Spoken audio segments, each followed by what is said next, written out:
कारण रहा कि हम आज तक भगवान से दूर रहे और अपना बहुत से मनुष्य जीवन हमने बर्बाद कर दिए। परमात्मा की भक्ति में रुचि नहीं रही।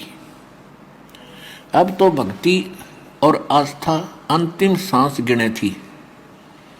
कुछ ही वर्षों के बाद इस पृथ्वी पर कोई परमात्मा कहने वाला व्यक्ति नहीं रहा।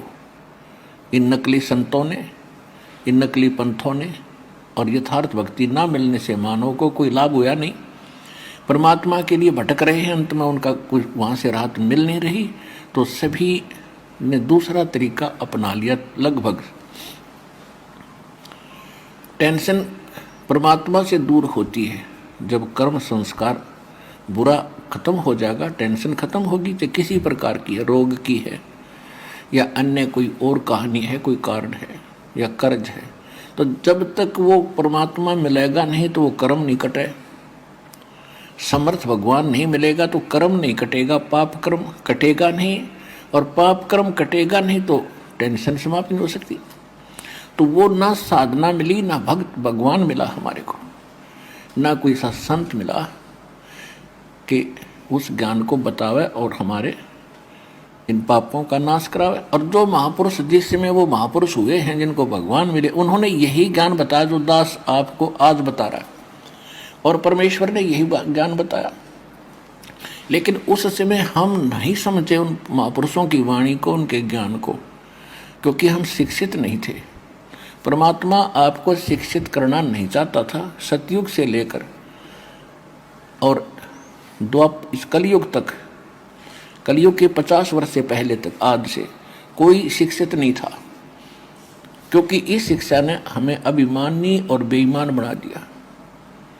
हम अपनी टेंशन समाप्त करने के लिए जो भगवान से तो राहत मिली नहीं, तो हमने, किसी ने तो शराब पीनी शुरू कर दी, किसी ने धनी बनने के लिए रिश्वत लेनी शुरू कर दी। ये दूना पाप इकट्ठा कर दिया। तो जिस कारण से परमात्मा ने आपको शिक्षित बनाना पड़ा, क्योंकि इसके अतिरिक्त कोई विकल्प नहीं था आप तक अपना संदेश भगवान पहुंचा सके। ऐसी विज्ञान मालिक ने दी है ना। ये मनुष्य यही था 43,20,000 वर्ष है, 4 युगों में, और 3 युग जा लिए,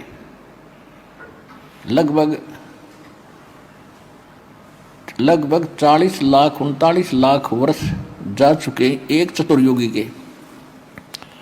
तो अभी तक हम शिक्षित नहीं हुए, क्योंकि परमात्मा नहीं बनाना चाहता था आपको बेईमान, अहंकारी, अभिमानी। और अब ये शिक्षा इसलिए देनी, और ना उससे पहले कोई इसी विज्ञान बना सका जो आज बन रहे हैं। कंप्यूटर हैं, इंटरनेट सिस्टम बना दिया, मोबाइल बनवा दिए अपने बच्चों के लिए। अब ये 10 वर्ष 5 वर्ष से 10 वर्ष से उड़े डूडा उठाया परमात्मा ने। ये गॉड गिवन बुद्धि है या किसी मनुष्य की खोज नहीं है। और परमात्मा ने इसलिए दिया कि सब बच्चे मेरे इस ज्ञान को रह कर देखेंगे, प्रमाणों को मिलाएंगे, और फिर चलते फिरते काम करते करते मेरी महिमा सुना करेंगे। क्योंकि हम ब्यूजी घने हो गए, बहुत हम व्यस्त हो गए। काम तो बहुत कम हो गया, क्योंकि मशीन से सब काम हो रहा है, और फिर भी हम व्यस्त इतने हैं, समय नहीं किसी के पास भगवान की 2 घड़ी भक्ति करने का। इस विज्ञान ने चक्कर काट दिया, इस माया की हवस बढ़ गई हमारे अंदर। तो इस ज्ञान से इस माया के जोड़ने की हवस कम होगी और भक्ति की हवस जागेगी, और तब ये आत्मा परमात्मा की भक्ति में दृढ़ता से लगेगी। तो उसके लिए भगवान ने ये समय सेलेक्ट किया, और वो सच्चा ज्ञान, सच्ची भक्ति, यथार्थ भक्ति विधि आज इस दास को उपलब्ध कराई। और साथ के साथ अभी सन 1994 में दास को आदेश हुआ था दीक्षा देने का। अब उसके तुरंत बाद ही 5-7 वर्षों के बाद ही ये टीवी चैनल बन गए, और इनकी बाढ़ सी आ गई, तो काल ने अपना दाव खेला कि इन सभी टीवी चैनलों पर अपने दूतों से नकली ज्ञान प्रचार करना शुरू करवा दिया। और फिर जब हमारा नंबर आया सन 2003 में, हमने कोशिश की थी, आस्था चैनल पर 3-4 महीने चला था।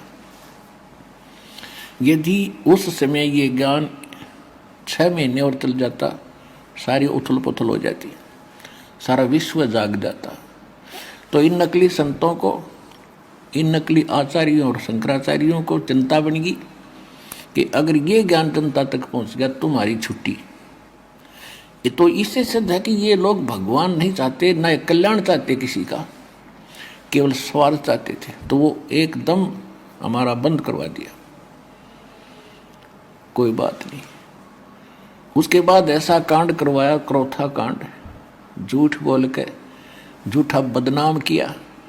रामपाल निंदा करता है, वह ऐसा होता है वैसा होता है। उनका उद्देश्य ये था कि इसको मिटा दे और तुम्हारी पोल ना पाट जाए और जनता का कल्याण ना हो जाए। उनका उद्देश्य यही है। लेकिन उस परमात्मा का वचन है कि ये ज्ञान पूरे विश्व में जाएगा, सारा संसार भक्ति करेगा। परमात्मा के बच्चे हैं, जो हमारा विरोध कर रहे हैं वो भी भगवान के ही बच्चे हैं, वो परमात्मा के बच्चे हैं। लेकिन इस काल उनका दुरुपयोग कर रहा है, उनके कर्म बिगाड़ रहा है। तो परमात्मा ने दया करी है। देखो, पहले से भी 1000 गुना बढ़ गया हमारी संगत भी, हमारा प्रचार भी। तो ये परमात्मा का चलाया मार्ग है, उसके एक वचन से सारे ब्रह्मांड बन गए और अपने स्थान पर घूम रहे। इनको रोक कर दिखाओ वैज्ञानिक। इसी प्रकार ये परमात्मा का वचन है, उसके वचन से ये ज्ञान पूरे विश्व में जाएगा।